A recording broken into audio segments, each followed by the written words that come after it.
Hello everyone. Welcome to this video. My name is Adelita Kyra Putri, NPM 233111022, from the Information Systems Study Program at Universitas Teknokrat Indonesia. In this video, I will explain an essential topic in modern IT governance, which is business continuity audit and disaster recovery.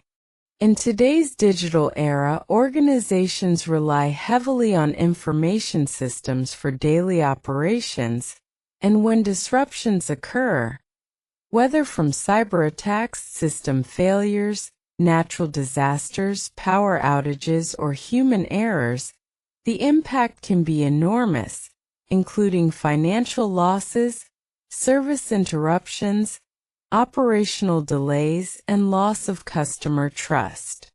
For this reason, business continuity and disaster recovery have become critical pillars in ensuring organizational resilience.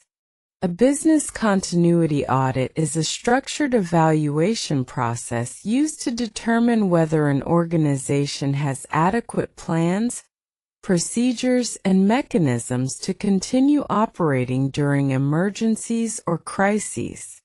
This audit examines several important aspects such as risk identification, analysis of critical business processes, system backup readiness, communication plans during emergencies, human resource preparedness, and whether crisis response procedures meet applicable standards. The purpose is not only to ensure that the organization has a written plan, but also to verify that the plan is realistic, effective, and can be executed when needed. Meanwhile, disaster recovery focuses specifically on restoring IT systems after a disruption. A disaster recovery plan, often known as DRP, includes strategies for data backup, server restoration, system replication, use of secondary data centers, and procedures for returning systems to normal operation.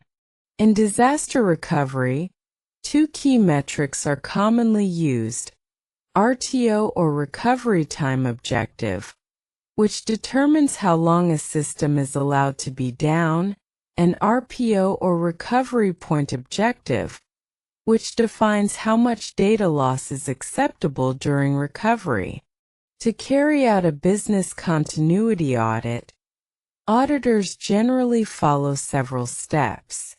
First, they identify potential threats that could disrupt business operations, such as floods, fires, cyber attacks, hardware failures, and operational issues.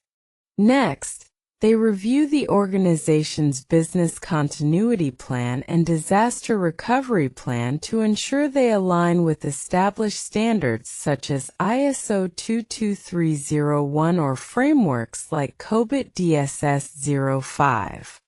After that, auditors evaluate whether the organization is truly prepared by checking the effectiveness of backup procedures, the awareness of employees regarding their roles during emergencies, the functioning of emergency communication channels, and the readiness of alternate work locations. An IT audit is a structured process that evaluates how well an organization manages its information systems. It is not just about technology, but about ensuring that every system truly supports the business strategy, protects important assets, and operates effectively. In an IT audit, several aspects are checked. First is security. Auditors make sure that sensitive data is safe, that systems can resist cyber attacks, and that only authorized people can access information. Second is reliability. An audit tests whether systems work correctly, whether information is accurate, and whether processes run without errors. Third is compliance. The auditor ensures that IT follows rules, standards, and laws that apply to the organization. The role of the IT auditor is very strategic. They are not only investigators who find problems, but also advisors who provide solutions. For example, if there is a weakness in data security, an auditor can suggest stronger access controls, better encryption, or improved monitoring systems. An IT auditor also helps management make better decisions.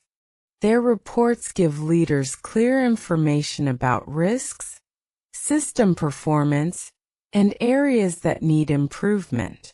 This way, organizations can be more efficient, safer, and more competitive. Without IT audits, organizations could face many risks, such as financial losses, data leaks, operational failures, or legal penalties. That is why the presence of IT auditors builds trust between technology, management, and stakeholders. In conclusion, an IT audit is not just about finding mistakes. It is about ensuring the success of an organization through reliable, secure, and well-managed technology. And the IT auditor is the professional who makes this possible. Thank you for watching.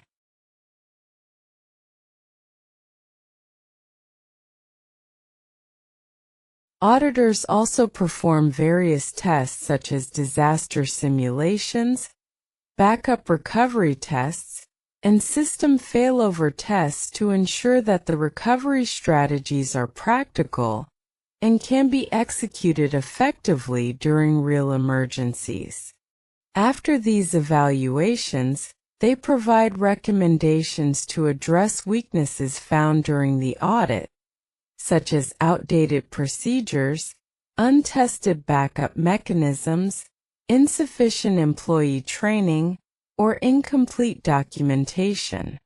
On the disaster recovery side, organizations must establish reliable data protection strategies, including the widely used 3-2-1 backup rule, which involves keeping 3 copies of data stored on 2 different media, with 1 copy located off-site. Many organizations also implement cloud-based backups, real-time data replication, or virtualized disaster recovery environments to enhance recovery speed and minimize downtime. Effective disaster recovery also requires coordinated communication, clear prioritization of critical systems, and the ability of IT teams to restore essential services within acceptable timeframes. The close relationship between business continuity audit and disaster recovery ensures that both operational processes and IT systems remain resilient in the face of disruptions. Without regular auditing and testing, vulnerabilities may only become visible when an actual disaster occurs, which can lead to catastrophic failures. Therefore, continuous improvement, periodic updates, scenario-based testing, and strong documentation are essential to maintain readiness. Ultimately, business continuity audit and disaster recovery serve as fundamental components for safeguarding organizational stability, protecting critical data, minimizing operational downtime, and ensuring that business functions can continue even under unexpected circumstances. In addition to these core components, organizations also need to establish clear roles and responsibilities within their continuity and recovery teams. Every individual involved must know exactly what to do when a disruption occurs, including who initiates the recovery process, who communicates with stakeholders, and who monitors the progress of restoration activities. Proper training and regular awareness programs are essential to ensure that employees remain familiar with emergency procedures and can respond quickly under pressure.